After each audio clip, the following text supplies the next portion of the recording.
Hello friends, so this is Vibha Parekh. I very welcome you all to the channel campus. और आज हम यहाँ पे इकट्ठे हुए हैं डिस्कस करने के लिए the very important topic which is heat capacity. तो आज हम समझेंगे कि हीट कैपेसिटी क्या होता है, मोलर हीट कैपेसिटी क्या होता है, स्पेसिफिक हीट कैपेसिटी क्या होता है, इसके रिक्वायरमेंट क्या है। ये सारी कुछ बेसिक चीजें हम लोगों को आज की क्लास में देखनी है। ओके, तो आपको पता होगा कि क्लास 11 का जो चैप्टर है हमारा केमिस्ट्री में थर्मोडायनेमिक्स, उसका ये वन ऑफ द टॉपिक है। लेकिन बहुत सारे बच्चों को मैंने देखा है कि उनको पर्टिकुलरली इस टॉपिक में बहुत कंफ्यूजन रहती है। तो बस उसी को रिजॉल्व करने के लिए मैंने अलग से इसके लिए एक सेपरेट वीडियो बनाया है। बहुत ज्यादा टाइम टेकिंग नहीं होगा, but we will try to cover every aspect that is required for you with relation to heat capacity। ठीक है, तो बस आपको आज की क्लास में बने रहना है, वीडियो को लास्ट तक देखना है, और ताकि कोई भी कंफ्यूजन आपके दिमाग में ना रह जाए। Right, so let us start with the topic now. देखो, सबसे पहले हीट कैपेसिटी। देखो, हीट कैपेसिटी का मतलब क्या होता है, नाम से कुछ कुछ हमें समझ में आ रहा है क्या। हीट कैपेसिटी यानी कि हीट को होल्ड करने की कैपेसिटी है ना। तो हम क्या बोल सकते हैं, what is heat capacity? Heat capacity is nothing but the capacity to hold heat. अब देखो, कौन कितनी हीट को होल्ड कर सकता है, कौन कितनी हीट को अपने अंदर रख सकता है, that is your heat capacity. लेकिन अभी हम लोग बिल्कुल एकदम डेफिनेशन के वे में अभी बात नहीं कर रही हूँ। मैं जस्ट आपको एक जनरल समझा रही हूँ कि हीट कैपेसिटी का क्या मतलब हो सकता है। ओके, तो मेरे पास में मैं आपसे क्वेश्चन पूछती हूँ, सिंपल सा क्वेश्चन है। आपको ये यहाँ पे फिगर दिखाई दे रहा होगा, है ना। तो इस फिगर को पहले मैं आपको समझा देती हूँ कि इस फिगर में मैंने क्या बनाया है। अगर आप ध्यान से देखो तो इस फिगर में, थोड़ा सा इसको अंडू कर देती हूँ, कुछ कुछ बन गया है यहाँ पे एक्स्ट्रा। ओके, तो अगर आप यहाँ पे देखो तो इस फिगर में मुझे क्या दिखाई दे रहा है कि ये हमारा एक गैस स्टोव है। उस गैस स्टोव के ऊपर मैंने उसकी फ्लेम जलाई और उसके ऊपर दो मैंने टम्बलर्स रख दिए, दो मैंने वेसल रख दिए। ठीक है, अगर हम ये मान लेते हैं कि जो दोनों ही स्टोव हैं उनसे जो फ्लेम निकल रही है, कोई बहुत ज्यादा फ्लेम नहीं है, लगभग 10 जूल की है। ठीक है, तो मैंने यहाँ पे जस्ट एक एग्जाम्पल के लिए 10 जूल मान लिया। उसके ऊपर मैंने दो वेसल्स को रखा है। जो वेसल्स मैंने यहाँ पे रखे हैं वो थोड़े से एक दूसरे से डिफरेंट है। जैसे कि फर्स्ट वेसल को अगर आप देखो तो ये थोड़ा हैवी है, थोड़ा भारी है, और थोड़ी सी इसके जो लेयर है ना जिससे बना हुआ, ये थोड़ा सा मोटा है, तले में मोटा है ये। दूसरी तरफ अगर हम देखें तो ये एक और एक टम्बलर है। ये कैसा है, बहुत हल्का है और पतला है। तो मेरा क्वेश्चन आपसे ये है, which will get heated up faster. इन दोनों में से आपको क्या लगता है कि कौन है जो कि ज्यादा जल्दी गर्म हो जाएगा? अगर मैं मान के चल रही हूँ कि इनिशियली दोनों के दोनों 25 डिग्री सेल्सियस पे प्रेजेंट थे, और मान लो कि मुझे मेजर करना है कि 25 से 26 डिग्री सेल्सियस पर जाने पे दोनों में से कौन ज्यादा जल्दी गर्म हो जाएगा। तो कोई भी यार, कोई भी बच्चा भी ये बात तो बता देगा कि वो वाला टम्बलर, वो वाला वेसल, वो वाला बर्तन जो कि पतला है, थिन है, हल्का है, वो ज्यादा जल्दी फास्टन अप हो जाएगा, हीट अप हो जाएगा। क्यों? क्योंकि वो ज्यादा जल्दी हीट को गेन कर पाएगा, ज्यादा जल्दी हीट को ले पाएगा अपने अंदर। तो हम क्या कहेंगे कि जो हीट कैपेसिटी है इस बी सब्सटेंस की, हीट कैपेसिटी ऑफ ए से ज्यादा है। कहने का मतलब ये है कि जो दूसरा वाला जो मेरा बर्तन है, that has more heat capacity than that of this बर्तन। क्लियर है इतनी सी बात? So B will heated up earlier, so heat capacity of B is more. ठीक है, इतनी बात तो हमें समझ में आई। अब हम इसकी कुछ थोड़ी सी टेक्निकल डिटेल्स पे जाते हैं। देखो, अब बात अगर हम करें कि जो हमारा हीट कैपेसिटी है वो किन किन चीजों पे डिपेंड करता है, आप बिल्कुल इसी एग्जांपल को अपने दिमाग में रखो, सारी चीजें आपकी सॉल्व होती जाएंगी। देखो, अभी जो मैंने दो अलग अलग बर्तन लिए थे, ये जो दो अलग अलग बर्तन थे, वहां पे मैंने हालांकि ये मेंशन नहीं किया था कि वो कौन से किस चीज के बने हैं। बट आप खुद सोच सकते हो ना कि अगर मान लो एक बर्तन जो है वो मैं कॉपर का लूं, और जो दूसरा बर्तन है वो मान लेते हैं कि हम एल्यूमिनियम का लें, तो आपको क्या लगता है कि जो दोनों की रिटेन करने की जो ताकत है वो दोनों की सेम होगी क्या? बिल्कुल नहीं होगी, है ना। तो ये इस बात पे भी डिपेंड करता है कि जो हमारा मटेरियल है, जो हमारा सब्सटेंस है, वो किस चीज का बना हुआ है। तो फर्स्ट तो हो गया, heat capacity depends on the nature of substance. दूसरा हो गया अमाउंट ऑफ सब्सटेंस। तो अभी अभी मैंने आपको दिखाया है कि वो वाला वेसल जो कि थोड़ा मोटा था और थोड़ा भारी था, तो उसकी हीट कैपेसिटी भी कम थी। यानी कि कितना मटेरियल उसमें यूज हुआ है, कितना सब्सटेंस उसमें यूज हुआ है, that is also one of the factor that determines the heat capacity of a substance. यानी कि हीट को एब्जॉर्ब करने की, हीट को रिटेन करके रखने की जो सब्सटेंस की कैपेसिटी है, वो नेचर पे डिपेंड करती है कि वो किसका बना बढ़ना है, दूसरा उसके अंदर उसका साइज क्या है, उसका अमाउंट क्या है, ठीक है, हम ये कह सकते हैं। अब देखो, अब जो चीज है हमारे पास है इसका फॉर्मूला, अगर हम केमिस्ट्री के टर्म्स में देखें तो आपने एक चीज नोटिस की कि जब मैंने हीट सप्लाई की, मैंने क्या किया, हीट, जो गैस स्टोव था ना, तो गैस स्टोव का काम क्या था, वहां पे फ्लेम प्रोवाइड करना, तो फ्लेम के थ्रू मैं क्या कर रही हूँ, हीट सप्लाई कर रही हूँ। तो वो जब मैंने हीट सप्लाई की तो आपको क्या लगता है कि टेम्परेचर चेंज हुआ ना, इनिशियली वो 25 डिग्री सेल्सियस था, बाद में कितना हो गया था, 26 डिग्री सेल्सियस। अभी अभी जो हमने एग्जाम्पल लिया था एग्जैक्टली मैं उसी की बात कर रही हूँ। तो जैसे ही मैंने फ्लेम से हीट सप्लाई की, तो after some time, irrespective of कि वो किस सब्सटेंस का बना हुआ है, हमने देखा कि टेम्परेचर 25 से 26 डिग्री सेल्सियस हो गया। तो कहने का मतलब ये है कि हीट के सप्लाई करने से टेम्परेचर जो है वो बढ़ता है ना। तो हीट के और टेम्परेचर के बीच में एक हम कह सकते हैं डायरेक्टली प्रोपोर्शनल एक रिलेशन है, वो डायरेक्टली एक दूसरे से जुड़े हुए हैं, ठीक है। तो ये मैंने कोई एक आपको स्टेट बताई है, आप दोनों में से किसी भी एक वेसल को अपने दिमाग में ले लो, तो उसकी कोई एक स्टेट 1 रही होगी जहां पे उसका टेम्परेचर T1 है। जैसे ही हमने हीट सप्लाई की तो वो कुछ दूसरे टेम्परेचर T2 पर पहुंच गया, यानी कि उसका टेम्परेचर बढ़ गया। और ये तो सर्टेन है कि जो सेकंड का टेम्परेचर है, जो सेकंड टेम्परेचर है वो टेम्परेचर 1 से ज्यादा है। तो इसलिए जो चेंज इन टेम्परेचर है उसको मैं कैसे कैलकुलेट कर सकती हूँ, final temperature minus initial temperature. और जैसे कि अभी हमने देखा कि हीट के सप्लाई करने से टेम्परेचर इंक्रीज हो रहा था, इसका मतलब Q is directly proportional to delta T। और हमें ये बात बहुत अच्छे से पता है कि जब भी डायरेक्टली प्रोपोर्शनल का साइन हमें हटाना होता है तो उसको हटाते वक्त हम वहां पे एक प्रोपोर्शनैलिटी कांस्टेंट को पुट कर देते हैं, ठीक है। तो हमारे पास जो इक्वेशन आ जाती है वो कुछ ऐसी आ जाती है, Q equal to C delta T, जहां पे C जो है वो आपका प्रोपोर्शनैलिटी कांस्टेंट है, जिसको हमने एक नाम दे दिया, और वो नाम क्या है, हीट कैपेसिटी। क्लियर है इतनी बात। तो ये सारी की सारी पिक्चर हो गई हमारे सामने हीट कैपेसिटी की, ये इसका फॉर्मूला हो गया, ये हीट कैपेसिटी का मतलब हो गया। आई होप इतना पार्ट क्लियर है, अगर क्लियर है तो हम आगे चलते हैं, ठीक है। तो अब नेक्स्ट जो हमारी बात आती है कि अगर हीट कैपेसिटी को मेरे को लिखना हो तो हम क्या करेंगे, उसी इक्वेशन को रीअरेंज कर देंगे सी के टर्म्स में। तो मेरे पास इक्वेशन हीट कैपेसिटी के टर्म्स में कुछ इस तरह से आ जाएगी, C is equal to Q by delta T। एक बार इसका मतलब समझते हैं। इसका मतलब ये है कि कितनी हीट मैंने ट्रांसफर की जिसकी वजह से टेम्परेचर में कुछ चेंज आया, ठीक है, वो ही उस सब्सटेंस की हीट कैपेसिटी कहलाएगी। अगर हम जो हीट सप्लाई कर रहे हैं, या फिर हम ये कह देते हैं जितनी भी हीट सप्लाई हो रही है, क्योंकि यही तो हम पता कर रहे हैं यहाँ पे, तो डेल्टा T अगर हम मान लेते हैं कि 1 डिग्री सेल्सियस राइज हो रहा है, आपने जितनी भी हीट सप्लाई की उससे टेम्परेचर में लेट से चेंज अगर 1 डिग्री सेल्सियस हो रहा है, तो ऐसे में जो हमारी क्वांटिटी निकल कर आएगी उसी को हम हीट कैपेसिटी कहते हैं। तो हीट कैपेसिटी है क्या, so heat capacity is nothing but the quantity of heat given to a system to raise its temperature by 1 degree Celsius. तो हीट कैपेसिटी क्या है, कुछ नहीं है, ये हीट ही है, कोई अलग चीज नहीं है, ये हीट ही है। लेकिन ये उतनी अमाउंट ऑफ हीट है जो कि किसी भी सब्सटेंस का टेम्परेचर 1 डिग्री सेल्सियस राइज करने के लिए रिक्वायर्ड थी, ठीक है। आई होप आपको ये समझ में आ गई होगी, डेफिनेशन बहुत ज्यादा इंपॉर्टेंट है, इसका मतलब समझना। ओके अब यहाँ पे हमें ना दो डिफरेंट कंडीशंस की बात करते हैं। दो डिफरेंट कंडीशंस किस टर्म में, एक बार हम मान के चलते हैं कि हमने जो डेल्टा T सप्लाई किया है और जो Q सप्लाई किया है, दोनों को एक बार कांस्टेंट लेके चलते हैं। तो फर्स्ट सिचुएशन में ये ले लेती हूँ जिसके अंदर कि डेल्टा T को लेट से मैंने 1 डिग्री सेल्सियस कांस्टेंट कर दिया, कि मेरा जो प्रोसेस है उसके अंदर टेम्परेचर में 1 डिग्री सेल्सियस का चेंज आ रहा है। तो ऐसे में क्या मैं ये कह सकती हूँ, जब डेल्टा T आपका 1 डिग्री सेल्सियस कांस्टेंट हो गया तो C is directly proportional to Q, दिख रहा है हमें इक्वेशन से। तो मेरे पास इक्वेशन कुछ इस तरह की आ जाएगी। अब ऐसे में मेरे पास में दो कंडीशंस हो सकती हैं, ठीक है, उन कंडीशंस की हम बात करते हैं। थोड़ा सा इसको नीचे कर लेते हैं। ओके तो हम क्या देख रहे हैं कि जब डेल्टा T को मैंने 1 डिग्री सेल्सियस कांस्टेंट कर दिया, तो ऐसे में जो मेरा heat capacity is directly proportional to Q। कहने का मतलब ये है कि अगर आप हीट की सप्लाई ज्यादा कर दोगे तो ऐसे में हीट कैपेसिटी भी उस सब्सटेंस की ज्यादा हो जाएगी, अगर टेम्परेचर में चेंज 1 डिग्री सेल्सियस का हो रहा है, ठीक है। तो हम ये मान लेते हैं कि हमारे पास में लेट से दो सिस्टम है, ठीक है, दो डिफरेंट केसेस हैं, दोनों के अंदर हमने एक चीज को तो फिक्स कर रखा है, वो है delta T 1 degree Celsius. Celsius. एक बार में मैं मान लेती हूँ कि मैंने ज्यादा अमाउंट ऑफ हीट सप्लाई की, ठीक है। जब हम ज्यादा अमाउंट ऑफ हीट सप्लाई करेंगे तो हीट कैपेसिटी सब्सटेंस की भी ज्यादा होगी, क्योंकि C is directly proportional to Q। तो ऐसे में हम कहेंगे कि हमारे सब्सटेंस की हीट कैपेसिटी की वैल्यू ज्यादा है।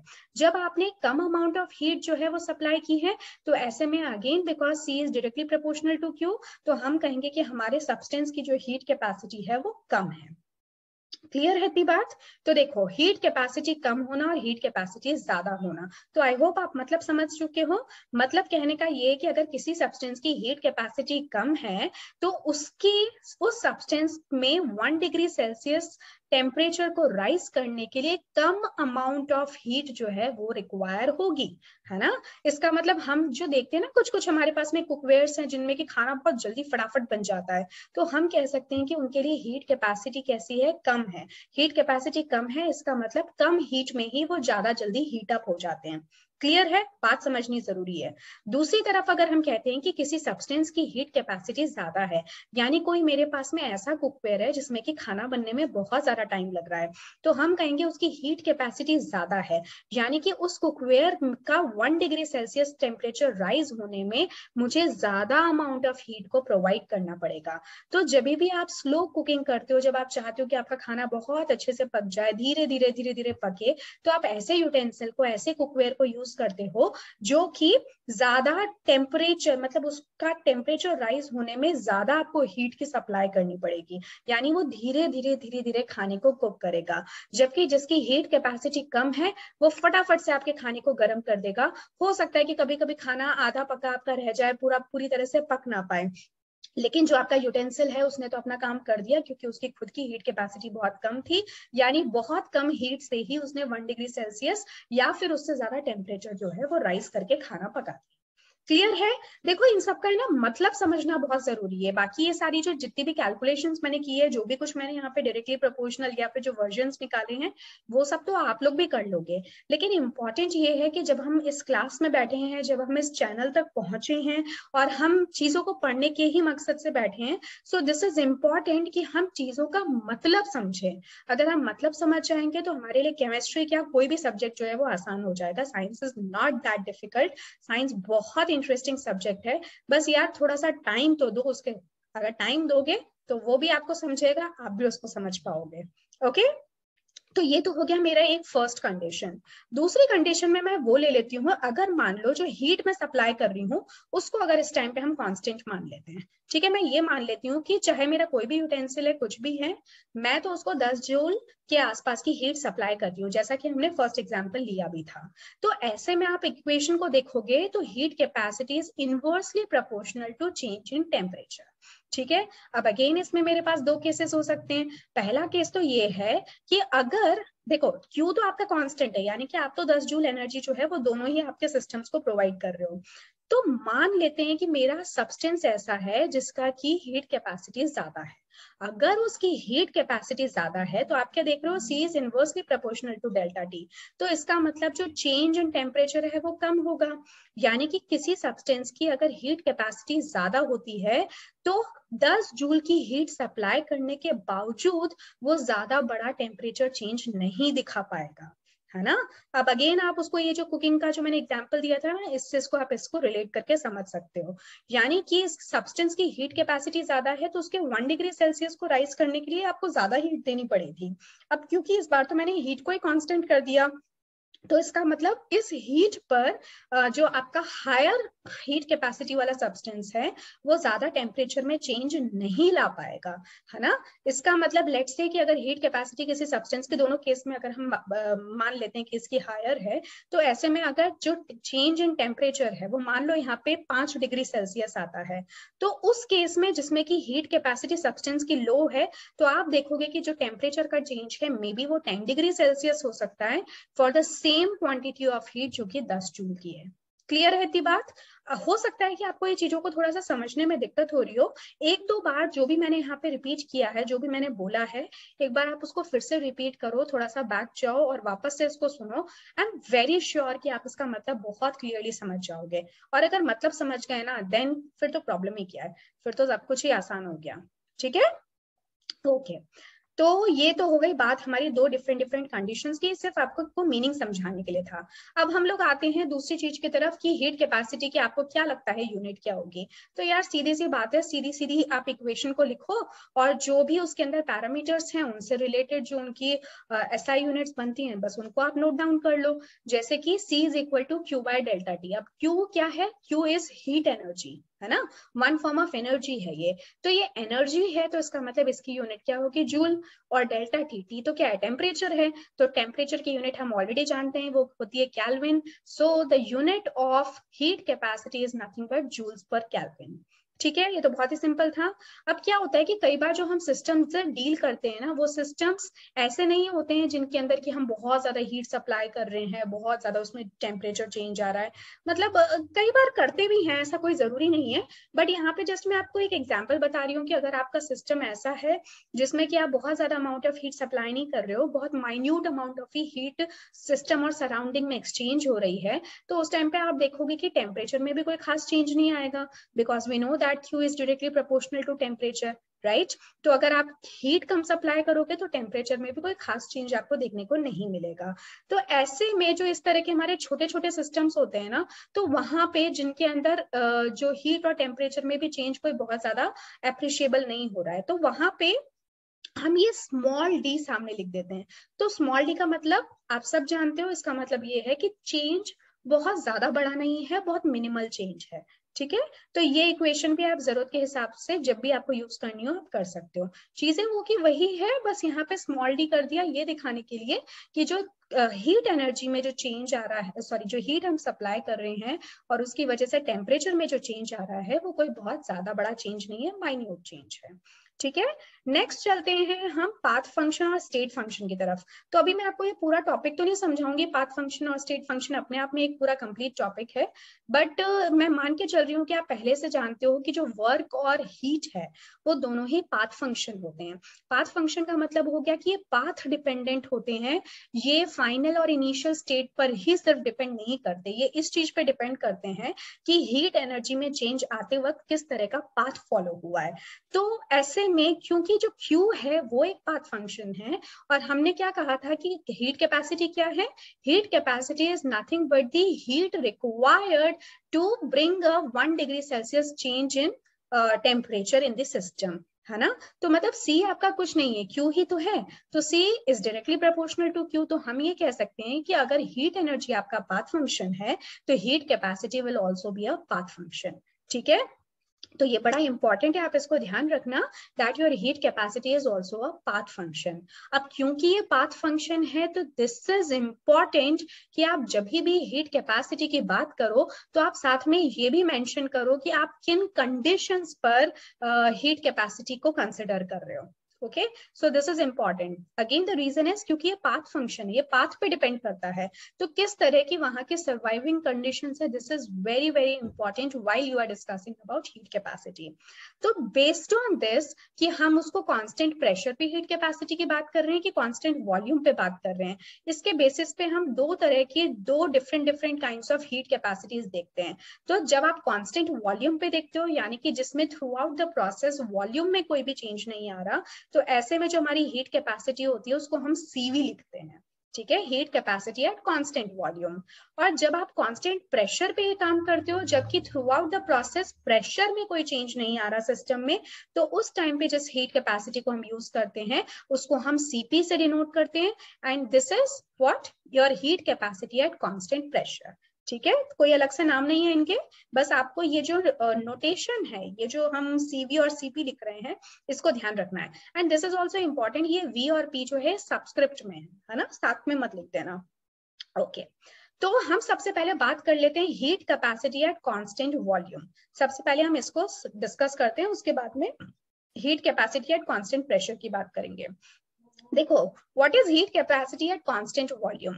सबसे पहली बात, आप लोगों ने फर्स्ट लॉ ऑफ थर्मोडायनेमिक्स सबने पढ़ रखा है ना, तो भी उसको ज्यादा डिस्कस नहीं करेंगे क्योंकि हमारा मेन मुद्दा यहाँ पे पूरी थर्मोडायनेमिक्स को डिस्कस करना नहीं है, यहाँ पे हम सिर्फ हीट कैपेसिटी पे फोकस कर रहे हैं। बट यू नो कि जो फॉर्मूला होता है फर्स्ट लॉ ऑफ थर्मोडायनेमिक्स का, what is that? That is internal energy is equal to heat plus work done, यानी कि किसी भी सिस्टम की जो इंटरनल एनर्जी होती है वो एनर्जी जो कि उस सिस्टम के साथ में एसोसिएटेड है इंटरनली, बाहर का कोई भी उसके अंदर एक्सटर्नल एनर्जी सोर्स कुछ भी नहीं होता, जो उसकी खुद की अपनी इंट्रिंसिक एनर्जी है हम कह सकते हैं। तो वो जो इंटरनल एनर्जी होती है किसी भी सिस्टम के लिए, वो किस बात पर डिपेंड कर रही है कि कितना हीट उस सिस्टम में को सप्लाई हुआ है या कितना उसने रिलीज किया, प्लस कि कितना उसके ऊपर वर्क डन हुआ है या फिर उसने सराउंडिंग पे वर्क डन किया। तो इन दोनों एनर्जीज को अगर हम आपस में मिला देते हैं तो आपको जो टोटल एनर्जी मिलती है उसी को हम उस सिस्टम की इंटरनल एनर्जी कहते हैं। अब आपने एक और एक चीज पढ़ रखी है, that W is equal to minus of PdV, है ना। हम इन सब चीजों में अभी नहीं जाएंगे कि ये सब कहाँ से आ रहा है, बट मैं मान के चल रही हूँ कि आप लोगों ने ये पढ़ रखा है। तो W is equal to minus of PdV, ठीक है। तो ये एक इक्वेशन है जो कि ऑलरेडी हम जानते हैं वर्क डन के लिए होती है। जब भी कोई एक हमारा सिस्टम है जिसमें कि एक्सटर्नल प्रेशर को अप्लाई किया जाता है फ्रॉम सराउंडिंग टू सिस्टम, तो होता ये है कि वहां पे कुछ सिस्टम में कंप्रेशन आता है, यानी कि जो फाइनल वॉल्यूम है that becomes lesser than that of your initial volume, और इसकी वजह से जो टोटल PdV की वैल्यू है वो नेगेटिव में आएगी। बट वर्क डन तो कभी भी नेगेटिव हो नहीं सकता कंप्रेशन के केस में, इसलिए हम क्या करते हैं ऑलरेडी नेगेटिव लगा देते हैं ताकि जो फाइनल वर्क डन की वैल्यू है वो हमारी पॉजिटिव ही रहे, ठीक है। तो ये एक छोटी सी बात हमें ध्यान रखनी है, but I am hoping that कि आप ये चीजें ऑलरेडी जानते हो, समझते हो, ये हम पढ़कर आ चुके हैं। तो हम क्या करते हैं कि जो W की वैल्यू है माइनस PdV, जहाँ पे P आपका एक्सटर्नल प्रेशर है, इस वैल्यू को हम पुट कर देते हैं इस इक्वेशन में, ठीक है ना।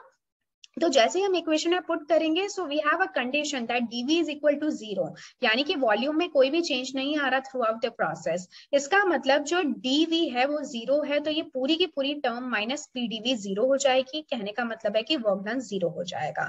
तो अब इसकी वजह से हुआ क्या, इसका मतलब ये हुआ कि जो हीट एनर्जी है जितनी भी हम सप्लाई कर रहे हैं सिस्टम को, that will be equal to change in internal energy, ठीक है। तो ये एक छोटी सी बात हम ध्यान रखेंगे, that at constant volume condition जो भी आप हीट सप्लाई करते हो that would be equal to the change in internal energy. अब यहीं से सारा का सारा सीन ही चेंज हो जाता है, because CV is equal to dQ by dt। ये बात तो हम जानते हैं, heat capacity is nothing but change in heat energy with respect to change in time temperature.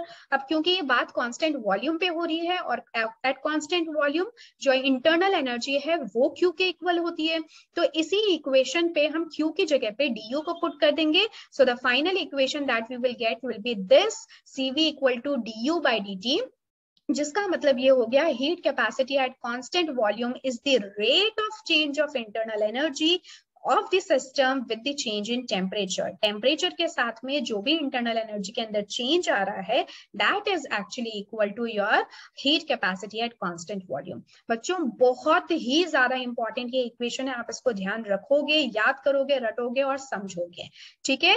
अब क्योंकि हमें कांस्टेंट वॉल्यूम के लिए समझ में आ गया हीट कैपेसिटी को कैसे डिफाइन करना है, बिल्कुल इसी तरह से हम लोग क्या पता कर सकते हैं heat capacity at constant pressure.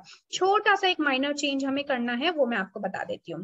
देखो फर्स्ट लॉ ऑफ थर्मोडायनेमिक्स से अभी अभी हम लोगों ने पढ़ा था that du is equal to Q minus PdV, है ना। Q प्लस W होता है, W की जगह पे मैंने वैल्यू पुट कर दी माइनस PdV।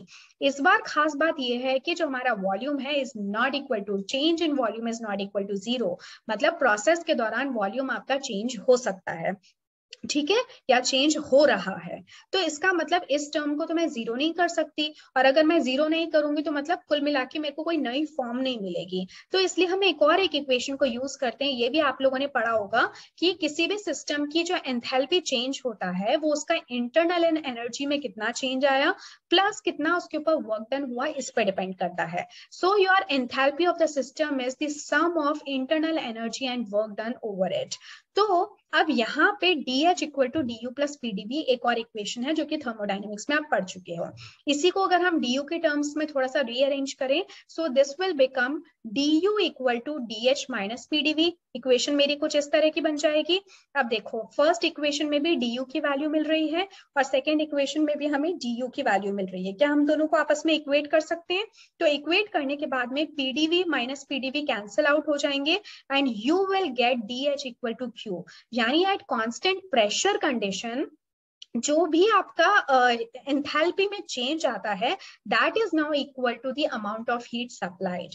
अब क्योंकि जो हमारी ओरिजिनल इक्वेशन थी हीट कैपेसिटी की वो क्या थी, dq by dt at constant pressure, तो हम यहाँ पे q की जगह पे dh को पुट कर देंगे। So this will finally give me the equation cp equal to dh by dt।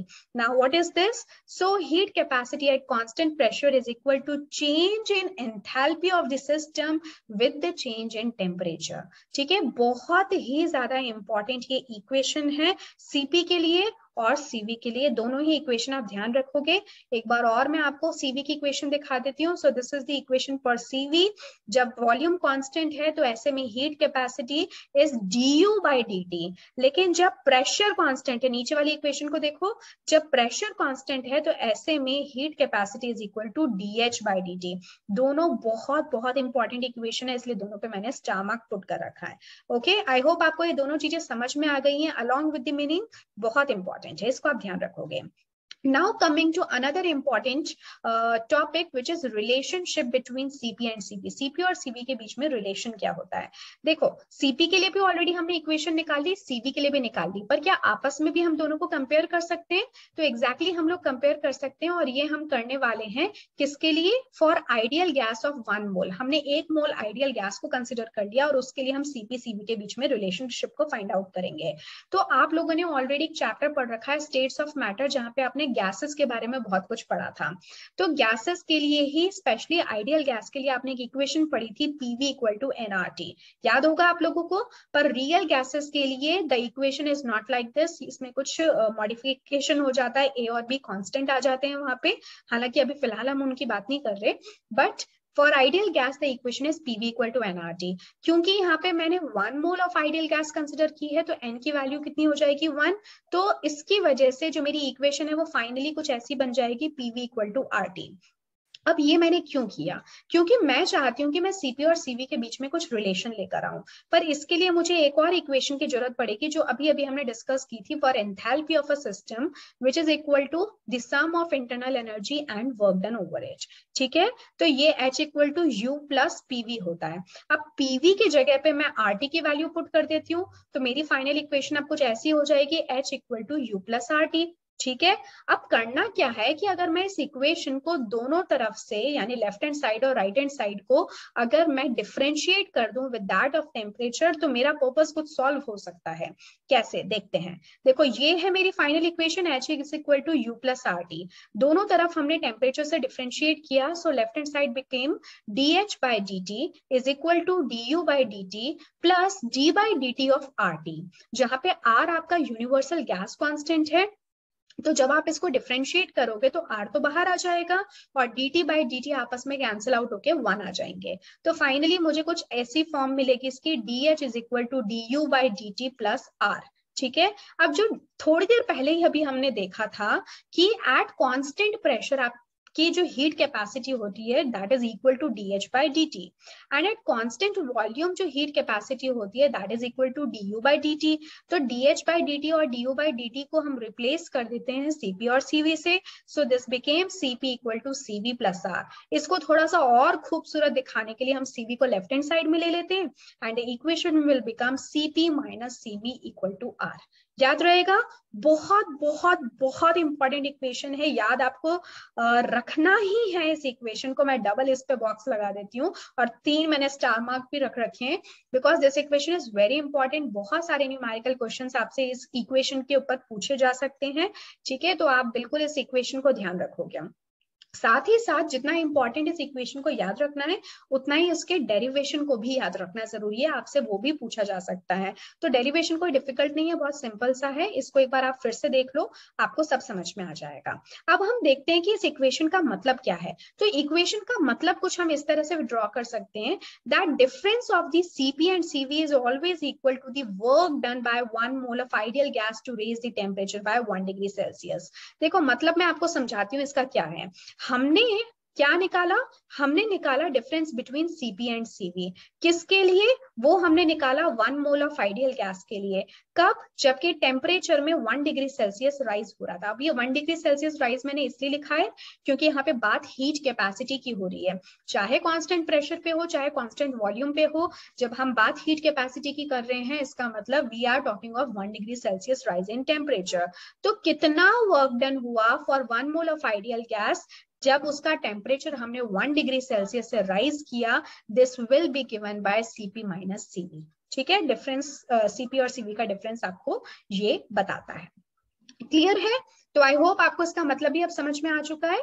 तो अगर ये समझ में आ गया तो थोड़ा सा और आगे हम बढ़ते हैं और चलते हैं एक इम्पॉर्टेंट टॉपिक की तरफ। ये टॉपिक आपके लिए, अगर आप एक सिर्फ सीबीएसई की तैयारी कर रहे हैं तो आपके लिए इतना इम्पोर्टेंट नहीं है, बट अगर आप जैसे आईआईटी या फिर नीट या कॉम्पिटिटिव लेवल की कोई भी एग्जाम की तैयारी कर रहे हैं, so yes it is going to be important for you. So ratio of CP by CV, यानी कि अगर सीपी को सीवी से डिवाइड कर दिया जाए तो हमें कुछ वैल्यू मिलती है जिसको हम गामा कहते हैं। And this gamma is important क्योंकि ये हमें किसी भी गैस के नेचर के बारे में बता सकता है। ये हमें ये बता सकता है कि कोई गैस आपकी मोनोएटॉमिक है, डायएटॉमिक है, ट्राइएटॉमिक है, पॉलीएटॉमिक है, किस तरह की गैस है। तो उसकी नॉलेज हमें गामा देता है। अब इसके लिए आपको थोड़ा सा मैं डिटेल्स बता देती हूँ, वैसे आपको बहुत सारा डिटेल में इसके लिए जाने की जरूरत नहीं है। जैसे कि जो सीपी बाय सीवी है, सीपी और सीवी है, इसके लिए ऑलरेडी कुछ लोगों ने, जो फिजिसिस्ट वगैरह हैं, उन्होंने इसको डिफाइन कर रखा है कि ये कहाँ से आया। सीपी की वैल्यू f/2r और सीवी की वैल्यू f/2 + 1 r, ये आया कहाँ से है। तो इसका एक लंबा चौड़ा डेरिवेशन है, बहुत सारी अजम्पशंस हैं, तो उसमें अभी हमें जाने की बिल्कुल जरूरत नहीं है। बस अभी आपके लिए आप इतना ध्यान रखो दैट सीपी की वैल्यू ये होती है और सीवी की वैल्यू ये होती है। ठीक है, अब इसी सीपी को अगर हम सीवी से डिवाइड कर देते हैं तो हमें गामा की अलग अलग वैल्यूज मिलती है। ये जो गामा की वैल्यूज है, ये मोनोएटॉमिक, डायएटॉमिक और ट्राइएटॉमिक, पॉलीएटॉमिक सभी गैसेस के लिए डेफिनेट है, कांस्टेंट है। तो इस डिफाइंड वैल्यू को फाइंड आउट करके हम उसके नेचर के बारे में बता सकते हैं।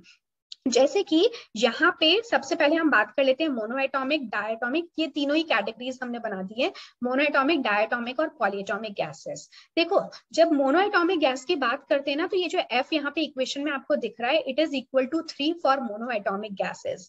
मोनोएटॉमिक गैसेस आपकी वो वाली गैसेस होती हैं जिनके अंदर सिर्फ एक ही एटम प्रेजेंट है।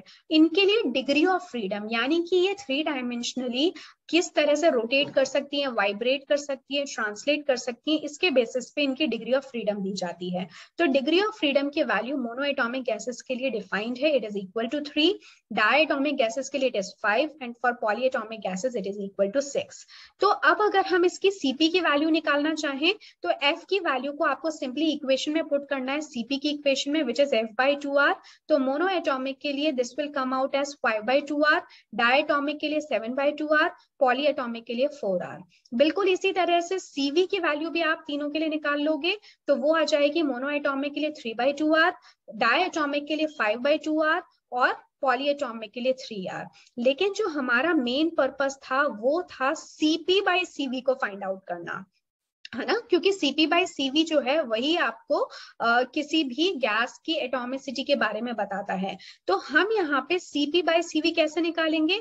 बिल्कुल वही है कि जो भी आपकी सीपी और सीवी की मोनोएटॉमिक, डायएटॉमिक, पॉलीएटॉमिक गैसेस के लिए वैल्यू आई है, बस आप उनका रेशियो ले लो। So for monoatomic gas it will come out as 1.66 यानी कि 5/3, डायएटॉमिक के लिए दिस विल बी 7/5 यानी कि 1.40 और पॉलीएटॉमिक गैसेस के लिए this will come out as 4/3 यानी कि 1.33।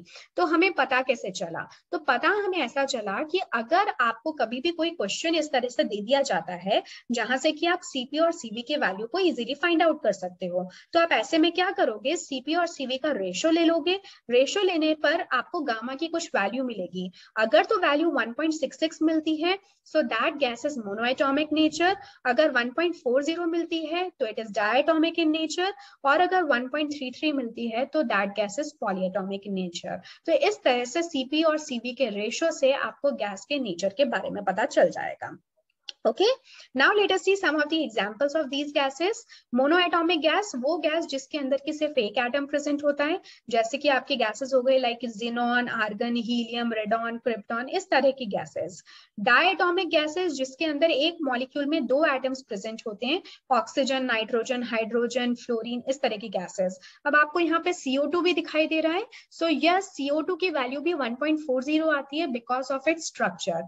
CO2 का अगर हम स्ट्रक्चर देखें तो स्ट्रक्चर कुछ ऐसा होता है जो कि लीनियर होता है, रिजिड स्ट्रक्चर होता है. सो बिकॉज ऑफ दिस इसकी जो डिग्री ऑफ फ्रीडम है वो कम हो जाती है. It is just F=5.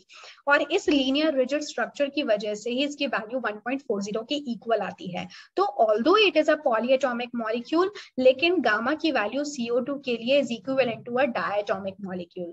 तो ये आप थोड़ा सा ध्यान रखोगे यहाँ पे CO2 के केस में.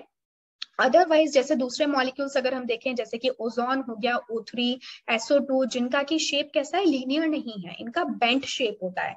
तो बेंट शेप होने की वजह से इनके लिए F डिग्री ऑफ फ्रीडम की वैल्यू और भी ज्यादा होती है, एंड इनकी जो गामा की वैल्यू है वो भी डिफरेंट है. गामा की वैल्यू को अगर आप थोड़ा सा ध्यान से गौर से देखो तो आप क्या देख पा रहे हो कि ये धीरे धीरे जैसे जैसे हम मोनोएटॉमिक से डायटोमिक से ट्राइएटॉमिक में जा रहे हैं तो इनकी वैल्यू जो है वो डिक्रीज होती जा रही है. ठीक है, तो इस वे में भी आप इनको ध्यान रख सकते हो. For polyatomic gas the value of gamma is the least, फिर डायटोमिक की और उसके बाद में मोनोएटॉमिक की.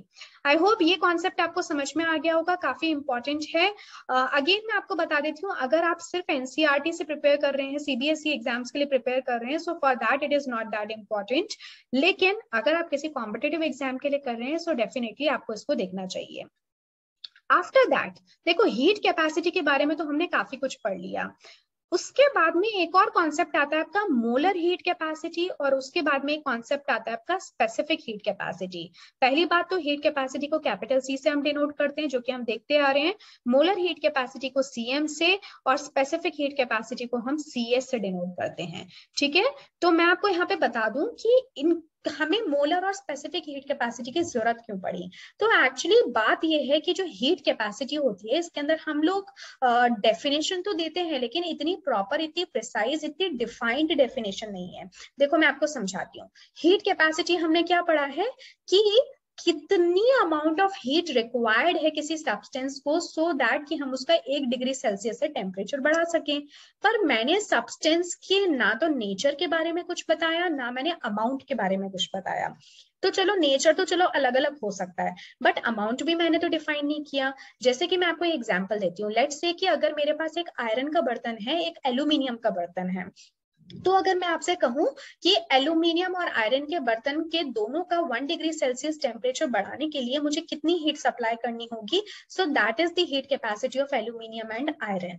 ठीक है, लेकिन इसमें मुझे कोई बहुत अच्छी जानकारी नहीं मिली, क्योंकि मैंने मास को तो कहीं डिफाइन ही नहीं किया. मैंने तो नेचर को डिफाइन किया. एक एल्यूमिनियम है, एक आयरन है, पर मैंने मास की कहीं पे कोई बात नहीं, कोई कंपैरिजन नहीं किया मास का. तो इसी को डेफिनेशन को और ज्यादा प्रॉपर बनाने के लिए हमने स्विच ओवर किया मोलर हीट कैपेसिटी की तरफ. मोलर हीट कैपेसिटी आपके सब्सटेंस का अमाउंट भी डिफाइन कर देता है, उसके मोल्स को डिफाइन कर देता है. जैसे कि मोलर हीट कैपेसिटी की अगर मैं बात करती हूँ तो ऐसे में मैं 1 मोल ऑफ आयरन लूंगी और 1 मोल ऑफ एल्यूमिनियम लूंगी. तो 1 मोल ऑफ आयरन और 1 मोल ऑफ एल्यूमिनियम का टेम्परेचर 1 डिग्री सेल्सियस से राइज करने के लिए मुझे कितनी हीट सप्लाई करनी पड़ेगी, that is my molar heat capacity. Clear है. तो ऐसा करके मैंने इस इक्वेशन को, इस डेफिनेशन को और ज्यादा डिफाइन और ज्यादा प्रिसाइज बना दिया और ज्यादा एक्यूरेट बना दिया. सो that is why heat capacity से ज्यादा बेटर है मोलर हीट कैपेसिटी. बिल्कुल इसी तरह से अगर मोल्स के बजाय मैं जो अमाउंट है उसको मास के टर्म्स में डिफाइन कर दूं तो हम उसको स्पेसिफिक हीट कैपेसिटी कहेंगे. यानी कि इस बार मैंने लेट्स से कि 1 यूनिट मास में कुछ भी ले सकती हूँ. लेट्स से कि मैंने 1 किलोग्राम आयरन लिया और 1 किलोग्राम एल्यूमिनियम लिया. तो 1 किलोग्राम आयरन और 1 किलोग्राम एल्यूमिनियम का टेम्परेचर 1 डिग्री सेल्सियस राइज करने के लिए कितनी हीट सप्लाई करनी होगी. ठीक है, that will give us the specific heat capacity. Clear है? एक और चीज मैं यहाँ पे ऐड करना चाहती हूँ, आप लोगों ने ऑलरेडी एक्सट्रिंसिक और इंट्रिंसिक प्रॉपर्टीज के बारे में पढ़ा है, तो आपको पता है कि इंट्रिंसिक प्रॉपर्टीज वो होती हैं that is independent of the amount of substance, extrinsic properties वो होती हैं जो कि सब्सटेंस के मास पे डिपेंड करती हैं। अब क्योंकि हीट कैपेसिटी को बताते वक्त मैंने कहीं पे भी मास की बात नहीं की, इसका मतलब डेफिनेटली जो मास है वो हीट कैपेसिटी को जब हम लोग फाइंड आउट करेंगे तो उसमें एक इंपॉर्टेंट रोल प्ले करने वाला है कि हमने कितना मास लिया है। तो इस वजह से जो हमारा हीट कैपेसिटी है this will be an extrinsic property, ये डिपेंड करेगा इस बात पे कि कितना हम क्या कर रहे हैं, कितनी हम हीट सप्लाई कर रहे हैं, कितने अमाउंट ऑफ सब्सटेंस के लिए। जबकि जब हम मोलर हीट कैपेसिटी या स्पेसिफिक हीट कैपेसिटी की बात करते हैं तो वहां तो ऑलरेडी हम लोगों ने सब्सटेंस का हमने मास या फिर मोल्स जो है उनको डिफाइन कर दिया।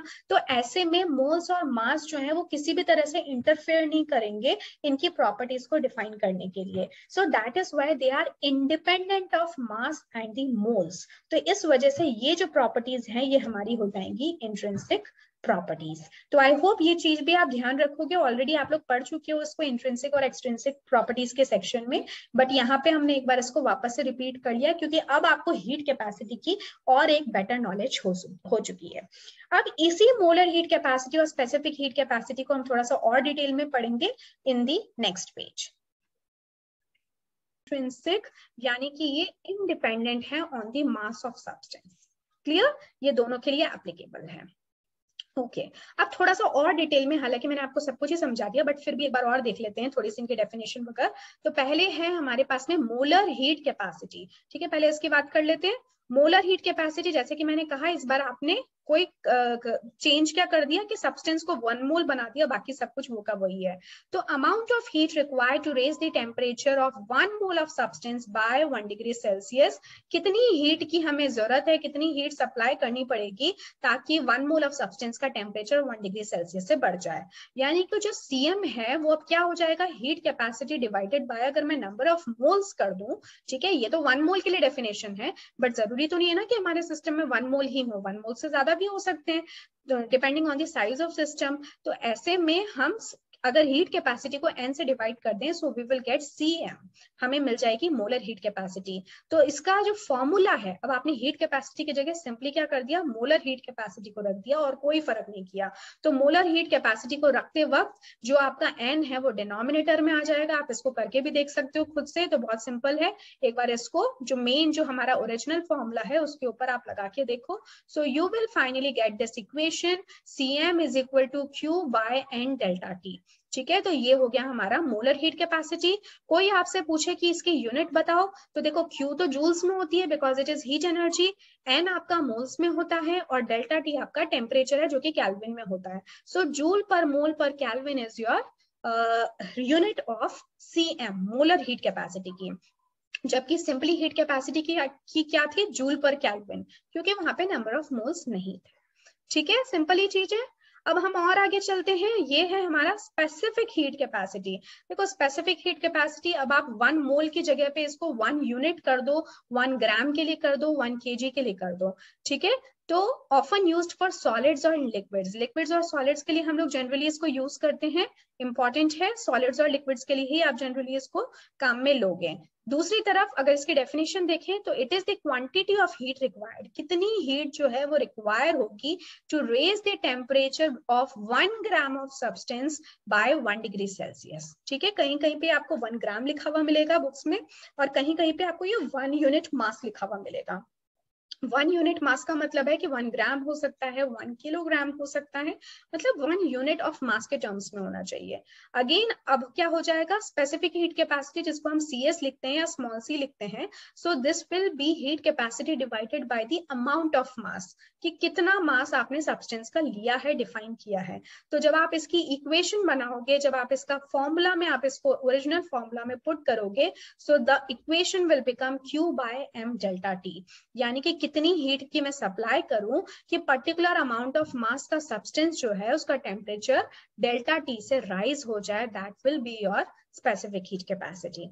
यूनिट की अगर हम बात करें तो क्योंकि मास की यूनिट केजी होती है, बाकी चीजें तो हमें पहले से ही पता है, तो क्यू हो गया जूल्स, मास की एसआई यूनिट है किलोग्राम, तो ये हो गया पर किलोग्राम, और डेल्टा टी केल्विन, तो ये हो गया पर केल्विन, तो जूल पर किलोग्राम पर केल्विन। अब कोई आपसे अगर पूछे कि अच्छा अब ये बताओ कि दोनों के बीच में रिलेशन क्या है, तो यार ये तो अब बच्चों का खेल है, अब आपको ये भी पता है कि सीएम क्या होता है और सीएस क्या होता है, तो सिंपली दोनों के फॉर्मूलाज को आपस में पुट करो, इक्वेट करो उन चीजों को जो कि आपस में इक्वेट हो सकती हैं। ऑब्वियसली वो चीजें क्या हैं, क्यू और डेल्टा टी। जैसे ही दोनों को इक्वेट करोगे तो फाइनली आपको इक्वेशन मिल जाएगी, CM is equal to molar mass, है ना, जो भी मॉलिक्यूलर मास है या मोलर मास है सब्सटेंस का, multiplied by specific heat capacity. So CM is equal to molar, जो भी मॉलिक्यूलर वेट है सब्सटेंस का, है ना, अगर आपका कोई मेटल है तो ये उसका क्या हो जाएगा, एटॉमिक वेट हो जाएगा, और अगर कोई मॉलिक्यूल है तो उसका मॉलिक्यूलर वेट हो जाएगा। तो इन जनरल मैं उसको मोलर मास कह देती हूँ। मोलर मास में आपका मॉलिक्यूलर वेट और एटॉमिक वेट दोनों कंसिडर हो जाएगा। So CM is equal to molecular mass या फिर molar mass multiplied by specific heat capacity. So this is the relation that you will get out of it.